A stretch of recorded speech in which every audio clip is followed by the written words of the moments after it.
Jeffrey, we are talking about loving your adult children, ministering to your adult children, serving them as Christ served the church, you know, that whole idea. And I would like to talk about for a minute how we even became aware of this need. And let me know a little bit how that kicked in for you, and let's talk about that. Well, Jeff, after like 20 years now of kind of meeting with guys, a lot of times we'll have fellowship group in the morning, say from 7 to 8. We'll go grab breakfast or meeting folks for dinner or whatever. And you start to talk about their spiritual journey and where their background, and sometimes they're just now coming to faith in Jesus, and they're starting to describe what that means. And invariably, after just a couple of short moments, the topic of their kids who now don't maybe know the Lord or have a relationship, it becomes very apparent that it's the top thing on their radar, and they're grieving because they feel as if at first they can just try to communicate to their family what they're experiencing, and as we all know, that's really challenging to do, to try to export your subjective interaction with the creator of the universe outside, just as it was for somebody who was maybe praying for you before you came to faith, maybe your own parents. A lot of folks will come and they say, well, my mom, she used to be a church lady, but it was very difficult for her to export what she had, and I didn't want to hear it. Now I'm finding the same thing with my adult kids, and yet I recognize now that this stuff is real. I mean, this is a reality.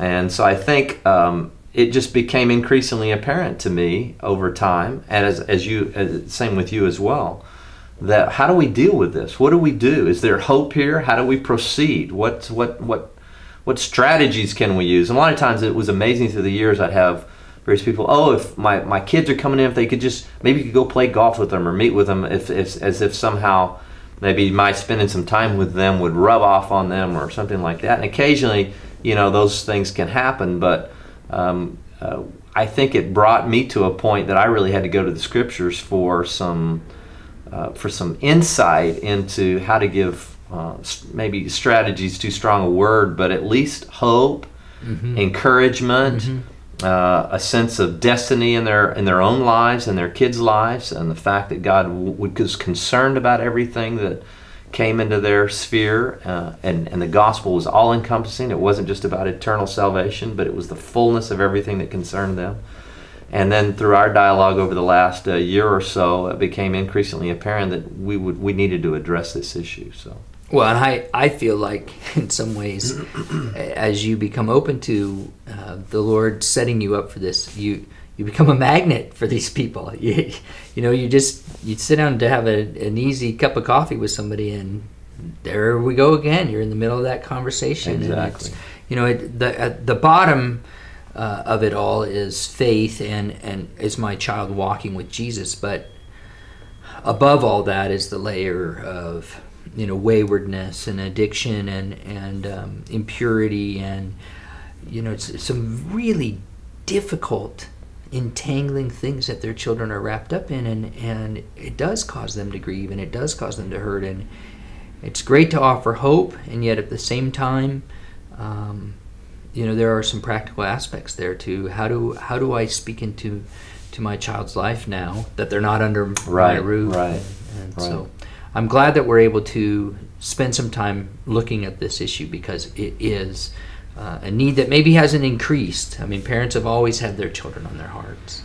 And there is a distinction between just a normal, maybe evangelical experience where you share the gospel. There's a difference when it's your own family. Absolutely. It's kind of like in golf. It's teaching your wife to play and teaching a friend are two radically different things. Yeah. And there's some similarities that as well, especially sometimes with baggage and some things that have water under the bridge that's already passed through that you would love to have changed.